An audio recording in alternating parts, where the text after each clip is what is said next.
ચાલો વિદ્યાર્થી મિત્રો, લાસ્ટમાં જે પાર્ટ 2 હતો જેની અંદર આપણે મૂડી પર વ્યાજ અને ઉપાડ પર વ્યાજ આ બે રીતના 4 દાખલા ગણ્યા હતા.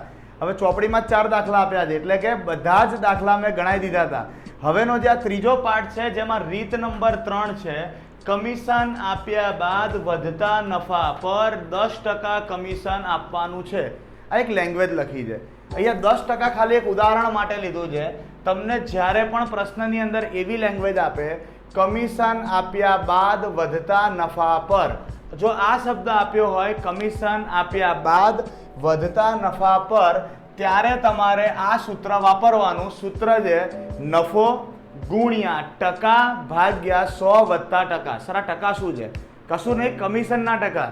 તો યાદ રાખો, જ્યારે કમિશન શોધવું હોય અને પરીક્ષા મોસ્ટ આઈએમપી રીત છે બેટા, ધ્યાન રાખજો બધા, આઈએમપી, બીકોઝ દર વખતે આ રીતના દાખલા પૂછાતા હોય છે. તો યાદ રાખો, જ્યારે લેંગ્વેજ આપી હોય કમિશન આપ્યા બાદ વધતા નફા પર કમિશન આપવાનું છે. જ્યારે કમિશન આપ્યા બાદ વધતા નફા ઉપર આપ્યું હોય શબ્દ એટલે સમજી લો આ મેથડ. અને પહેલું સ્ટેપ કમિશન, તો કમિશન શોધવાનું સૂત્ર છે નફો ગુણ્યા ટકા ભાગ્યા 100 વત્તા ટકા. આનું સૂત્ર થઈ ગયું. ક્લિયર થઈ ગયું બધાને? ચાલો વિદ્યાર્થી મિત્રો, ઉદાહરણ 2 છે, ચેક કરીએ શું છે જવાબ. હંસા, હિતેશ અને વિજય એક પેઢીના ભાગીદાર છે. 3 ભાગીદાર છે.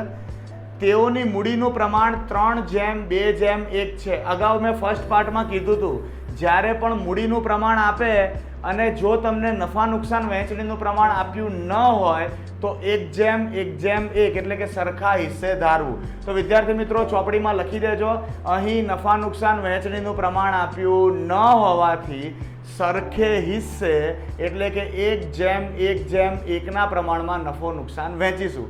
ઘણી બધી વખત ભૂલ થાય છે, આ મૂડીના પ્રમાણને આપણે ગણી લઈએ છીએ, ભાઈ એ કંઈ જ કામનું નથી. આગળ વધીએ.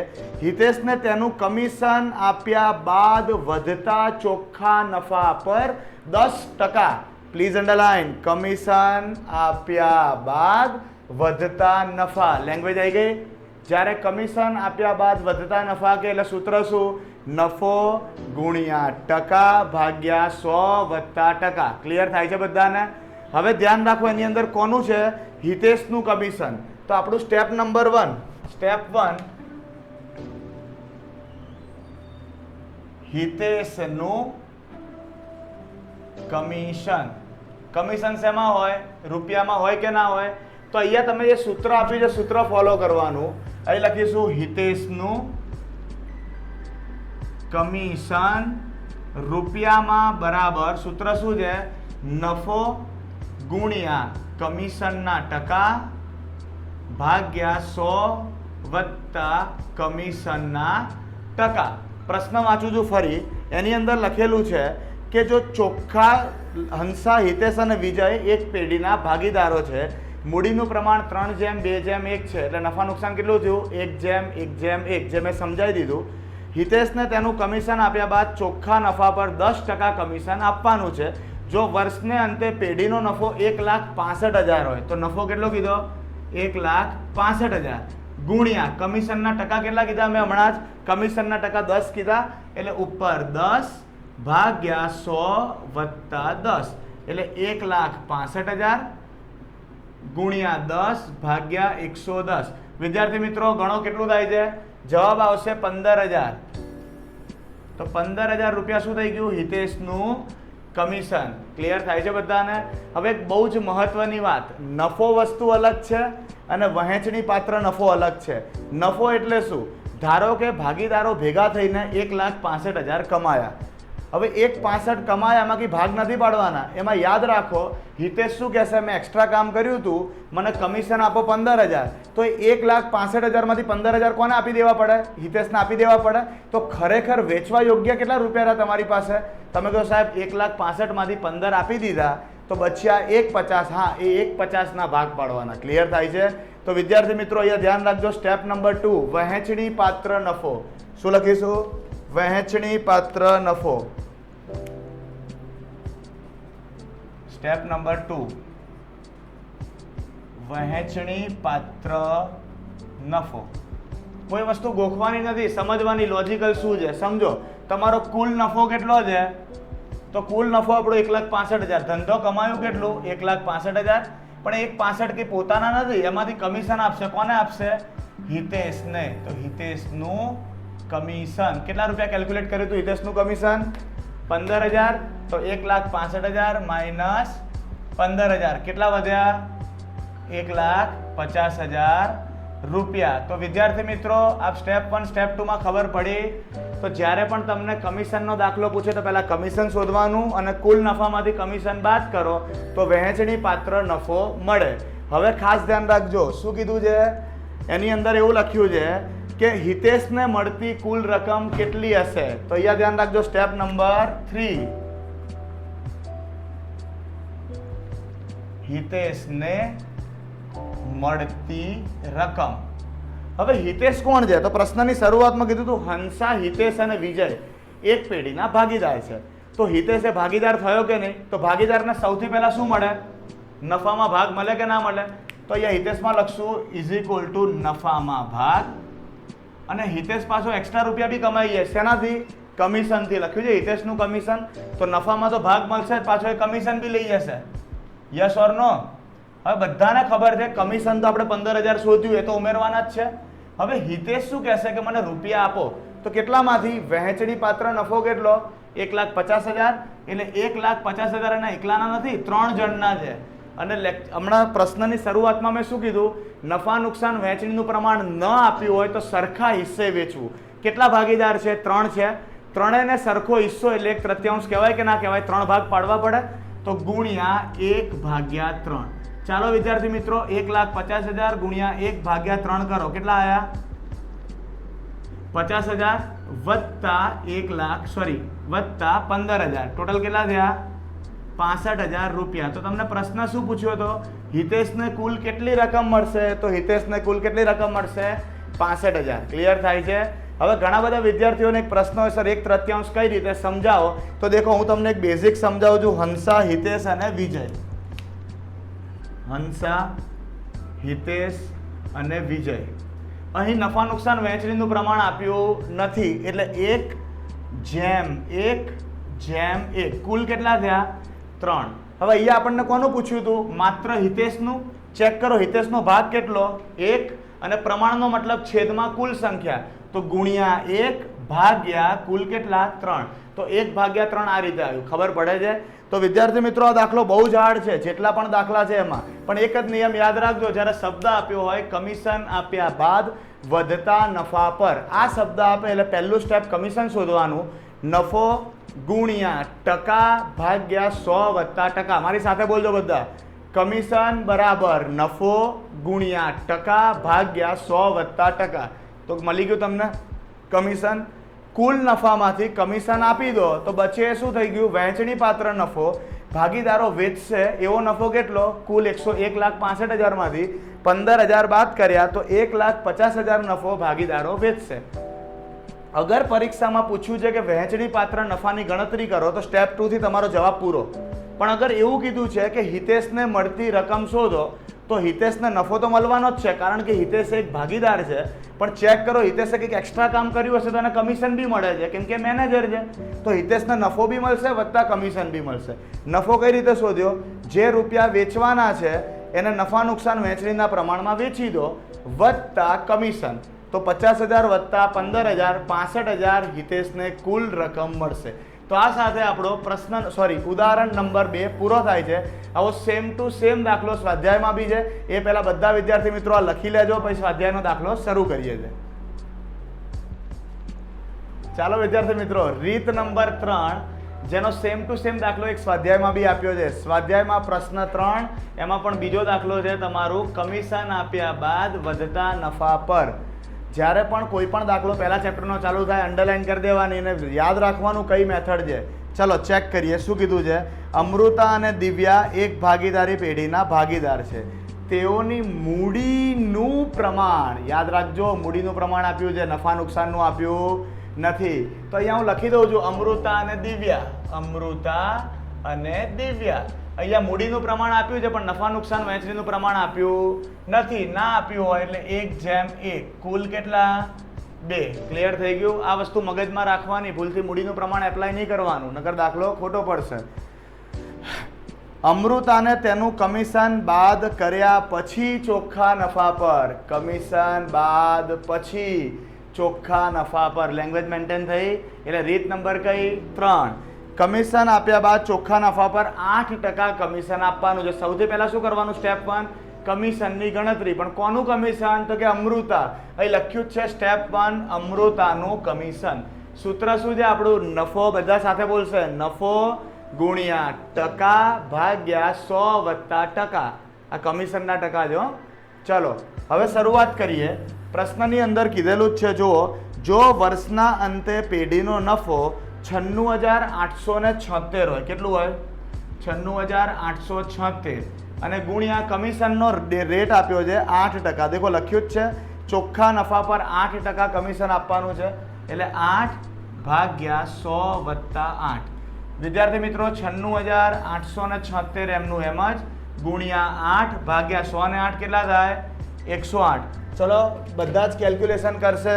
96,876 ગુણ્યા 8 ભાગ્યા 108.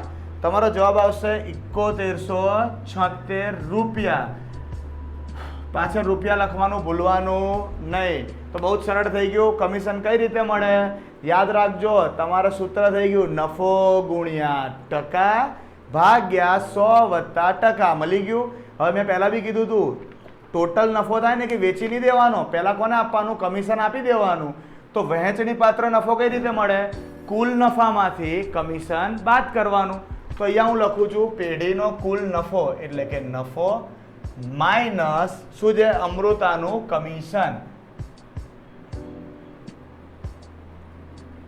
ચાલો વિદ્યાર્થી મિત્રો, પ્રશ્નમાં નફો કેટલો આપ્યો છે? 96,876 માઇનસ અમૃતાનું કમિશન સ્ટેપ 1 માં શોધ્યું આપણે 7176. બાદ બાકી કરો કેટલો જવાબ આવે છે? 96,876 માઇનસ 7176 89,700. ક્લિયર થાય છે બધાને? પાછળ શું લખવાનું? રૂપિયા. અને છેલ્લું સ્ટેપ છે અમૃતાને મળતી કુલ રકમ. પ્રશ્નમાં શું પૂછ્યું છે જુઓ જરા. અમૃતાને કુલ કેટલી રકમ મળશે? તો અમૃતો એક તો ભાગીદાર છે, તો પહેલું તો નફો મળવાનો જ છે કે નફામાં ભાગ, અને વત્તા બીજું શું મળશે? અને કમિશન. હવે કમિશન તો આપણે ઓલરેડી શોધેલું છે 7176. હવે નફો કઈ રીતે મળે? તો દેખો કુલ વહેંચણી પાત્ર નફો કેટલો? 89700 ગુણ્યા, હવે નફા નુકસાન વહેંચણીનું પ્રમાણ અમૃતાનું કેટલું છે? 1, તો ગુણ્યા 1 અને કુલ કેટલા? 2, તો ભાગ્યા 2. ચલો 89700 ભાગ્યા 2 કેટલા થશે? 44,850 વત્તા 7176. મારી સાથે સાથે કેલ્ક્યુલેશન કરતા રહેજો. કે ઘણી બધી વખત મેં જોયું છે કે ખાલી વિડીયો જોશો અને કેલ્ક્યુલેશન નહીં કરો તો ભૂલ બી પડશે. એટલે તમને થોડી પ્રેક્ટિસ બી થશે અને પરીક્ષામાં સમય બી બચશે. જેમ તમે વોટ્સઅપ પર મેસેજ કરતા હો કેટલો ફટાફટ કરી દો છો, કેમ કે આપણને રેગ્યુલર પ્રેક્ટિસ છે. તો આ વસ્તુની પ્રેક્ટિસ પાડજો સાથે, તો એક્ઝામમાં ટાઈમ બચશે 10 મિનિટનો. 52,026 રૂપિયા. તો આજે 52,026 રૂપિયા જે શું થઈ ગયું તમને? અમૃતાને મળતી રકમ. એટલે અમૃતાને કુલ આટલી રકમ મળશે. કોઈને ડાઉટ છે? બધાને ખબર પડી ગઈ? તો આ સેમ ટુ સેમ દાખલો ઉદાહરણ નંબર 2 જેવો જ છે, ખાલી ઓલામાં હિતેશ હતું ને આમાં શું આવી ગયું? અમૃતા આવી ગયું. તો રીત નંબર 3 પૂરી થાય છે. હવે હું રીત નંબર 4 ચાલુ જ કરું છું. એ પહેલાં બધા જ આ રીત નંબર 3 ઉતારી લેજો અને આ મહત્વની રીત છે, ધ્યાન રાખજો વિદ્યાર્થી મિત્રો.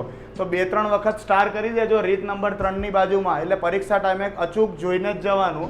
2 દાખલા કરો, ત્રીજો ના કરો તો ચાલે, કેમ કે આખો કન્સેપ્ટ ક્લિયર થઈ જાય છે. ડન? તો લખી નાખો દાખલો બધા. રીત નંબર 4 ચાલુ કરીએ છીએ આપણે. ચાલો વિદ્યાર્થી મિત્રો, રીત નંબર 4. હવે રીત નંબર 4 ની સામે મેં શું લખ્યું છે? કમિશનના રૂપિયા અને ટકા બંનેમાં આપેલ હોય ત્યારે. લાસ્ટ રીત નંબર 3 માં શું હતું? કમિશન આપ્યું જ નહોતું. કમિશન રૂપિયામાં આપ્યું હતું? આન્સર ઇઝ નો, બીકોઝ રીત 3 માં આપણે પહેલું સ્ટેપ શું હતું? કમિશન શોધવાનું. હવે રીત 4 માં ફરક શું છે? તમને કમિશનની રકમ આપી જ દીધી હશે, તો કમિશનની રકમ અને કમિશનના ટકા યાદ રાખજો. તમને હિન્ટ કઈ રીતે મળશે? આમાં કોઈ સ્ટ્રેટ ફોરવર્ડ કોઈ જ રીત નથી. આ રીત મેં બનાવેલી છે તમને ઇઝીલી યાદ રહે એની માટે.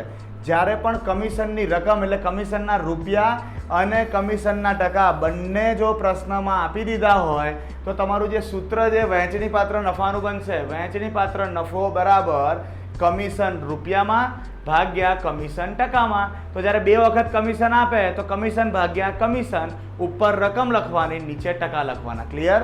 તો ઉદાહરણ નંબર 3 ની શરૂઆત કરીએ. વિદ્યાર્થી મિત્રો ચોપડીમાં ધ્યાન રાખજો. જયેશ, સુરેશ અને પંકજ નું નફા નુકસાનનું પ્રમાણ 6:2:3 છે. જયેશ, સુરેશ અને પંકજ નફા નુકસાનનું પ્રમાણ 6:2:3. કુલ કેટલા થયા? 11. હવે દેખો અહીંયા નફા નુકસાન વહેંચણીનું પ્રમાણ આપી દીધું છે તો આપણે કોઈ ચેન્જ કરવાનું નથી. અગર મૂડીનું પ્રમાણ આપે તો 1:1:1 લઈ લે. ક્લિયર થઈ ગયું બધાને? તમને પ્રશ્ન થાય સર કેમ નફા નુકસાનનું જ પ્રમાણ? થોડું મગજ દોડાવો કે નફા સાથે નફા નુકસાનનું પ્રમાણ જ આવે. તો અત્યાર સુધી જેટલા બી દાખલા ગણીએ છે, વહેંચણી પાત્ર નફો, નફો, કુલ નફો, ચોખ્ખો નફો, કમિશન બાદનો નફો, નફો શબ્દ સાંભળો છો તો એની સાથે નફા નુકસાન વહેંચણીનું પ્રમાણ જ આવે. તો કંઈ ગોખવાની જરૂર નથી. નફા સાથે કંઈ પણ કેલ્ક્યુલેશન કરો તો નફા નુકસાન વહેંચણીનું પ્રમાણ આવે. તો ઉદાહરણ નંબર 3 ની શરૂઆત કરીએ. સુરેશ, જયેશ અને પંકજનું નફા નુકસાન વહેંચણીનું પ્રમાણ છે 6:2:3, જે મેં ઓલરેડી લખી લીધું છે. મેનેજરને કમિશન બાદ પછી નફા. હવે મેનેજરને કમિશન બાદ કરીને ઓલી મેથડ નહીં વિચારવાની. કેમ? કેમ કે અહીંયા જુઓ 10% લેખે એટલે કમિશનનો દર કેટલો આપ્યો છે? અહીં લખું છું કમિશન ટકામાં કેટલા આપ્યા છે? 10%. અને હવે બહુ જ ઇમ્પોર્ટન્ટ છે, જો શું લખ્યું છે? 6,600 કમિશન મળેલ છે એટલે કમિશનના રૂપિયા બી આપી દીધા છે. તો યાદ રાખો, જ્યારે પણ કમિશનના રૂપિયા પણ આપી દે છે અને કમિશનના ટકા પણ આપી દે છે ત્યારે કયું સૂત્ર વાપરવાનું? સ્ટેપ 1 વહેંચણી પાત્ર નફો.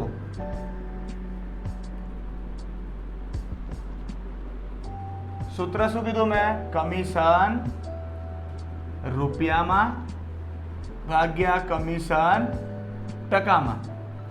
વિદ્યાર્થી મિત્રો, કમિશન રૂપિયામાં કેટલા? 6600. 6,600 ભાગ્યા કમિશનના ટકા 10%. હવે ધ્યાન રાખજો વિદ્યાર્થી મિત્રો, આપણે કે નાના છોકરા નથી કે ગુણ્યા 100 લખું પાછો.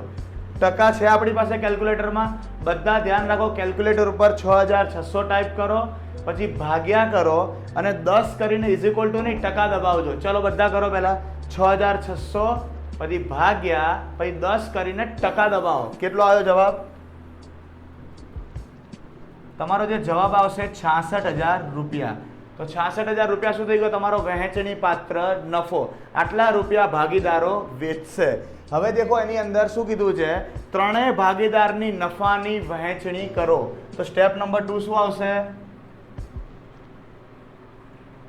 નફાની વહેંચણી. હવે નફાની વહેંચણી કેટલા ભાગીદાર છે? 3. જયેશ, સુરેશ અને પંકજ. જરા મને કહેશો કુલ વહેંચણી પાત્ર નફો કેટલો છે? તમે કહેશો સાહેબ 66,000. તો 66,000 જયેશમાં બી લખવાના, સુરેશમાં બી લખવાના અને પંકજમાં બી લખવાના. હવે આ ખાસ ધ્યાન રાખજો, જયેશનો ભાગ કેટલો છે? 6. તો ગુણ્યા 6 અને કુલ કેટલા? 11. તો ભાગ્યા 11. સુરેશનો ભાગ કેટલો? 2. તો 2 ભાગ્યા કુલ કેટલા? 11. અને પંકજનો ભાગ કેટલો? 3. તો 3 ભાગ્યા 11. કેટલો આવશે? 36,000 રૂપિયા, 12,000 રૂપિયા અને 24,000 રૂપિયા. બધાની પાછળ રૂપિયા લખવું કમ્પલસરી છે. જો તમે રૂપિયા નહીં લખો અને સારા માર્ક્સ આવશે ને એવું ઉપર તો અડધો માર્ક બી કપાઈ શકે છે. ક્લિયર થઈ ગયું? તો લાસ્ટમાં બેટા અહીંયા મિસ્ટેક છે, 24 નહીં 18,000 આવશે. બરાબર? કેલ્ક્યુલેશન થઈ ગયું બેટા? તો નફાની જે વહેંચણી છે જયેશ, સુરેશ ને પંકજ વચ્ચે એ નફા નુકસાન વહેંચણીના પ્રમાણમાં થાય. તો આ સાથે આપણો બહુ જ સરળ દાખલો પૂરો થઈ ગયો છે. યાદ એટલું જ રાખવાનું, કમિશન આપ્યું છે. સર કમિશન આપ્યું છે? કમિશન રૂપિયામાં અને કમિશન ટકામાં આપ્યું છે. તો રૂપિયા ભાગ્યા ટકા. ક્લિયર થાય છે? વિદ્યાર્થી મિત્રો બોર્ડ ઉપરથી દાખલો ગણી લો. સ્વાધ્યાયનો એક દાખલો આવો છે જે આપણે ગણીએ છીએ. ચાલો મિત્રો, હવે આપણે દાખલો કરીએ છીએ સ્વાધ્યાયમાં પ્રશ્ન 3, એમાં પણ ચોથો દાખલો વાંચું છું. રાજકુમાર, કૌશિક અને શર્માનું નફા નુકસાન વહેંચણીનું પ્રમાણ. હા, નફા નુકસાન વહેંચણીનું જ કામ છે. તો અહીંયા હું લખું છું રાજકુમાર, બીજું કૌશિક અને ત્રીજું છે શર્મા. અહીં લખીશું કુલ. કેટલું છે પ્રમાણ? 15 જેમ 10 જેમ 9. 15 ને 10 25, 25 ને 9 34. તો આ કુલ આપણે પહેલા નફા નુકસાન વહેંચણીનું પ્રમાણ લખી દેવાનું, એટલે ભૂલ પડે નહીં. ક્લિયર? હવે પ્રશ્ન હું વાંચું છું. રાજકુમાર, કૌશિક અને શર્માનું નફા નુકસાન વહેંચણીનું પ્રમાણ 15 જેમ 10 જેમ 9 છે. જો વર્ષના અંતે પેઢીનો કુલ નફો 68,000 થયો હોય. હવે ડાયરેક્ટ તમને નફો આપી જ દીધો છે. આમાં ગયા દાખલામાં શું કરતા હતા? પહેલા આપણે નફો શોધતા હતા, પછી એને વેચતા હતા. હવે એ તો કહી જ દીધું છે. અહીં પેઢીનો કુલ નફો કેટલા રૂપિયા આપ્યો છે? 68,000 આપી દીધો છે. તો ભાગીદારને મળતો નફો શોધો. ડાયરેક્ટ તમારે શું કરવાના? ભાગ પાડી દેવાના. તો એ લખું છું, ભાગીદારને મળતી નફાની રકમ. બરાબર? કયા ભાગીદાર છે? એક તો છે રાજકુમાર, બીજું છે કૌશિક અને ત્રીજું છે શર્મા. તો કુલ રકમ કેટલી? 68,000. હવે તમને ભાગ ઉપર લખીને આપેલા જ છે મેં. પહેલાનું છે 15, તો 15 ભાગ્યા 34. બીજાના કેટલા છે? 10, તો 10 ભાગ્યા 34. ત્રીજાના કેટલા છે? 9, તો 9 ભાગ્યા 34. ચાલો વિદ્યાર્થી મિત્રો, કેલ્ક્યુલેટર ચલાવો ફટાફટ.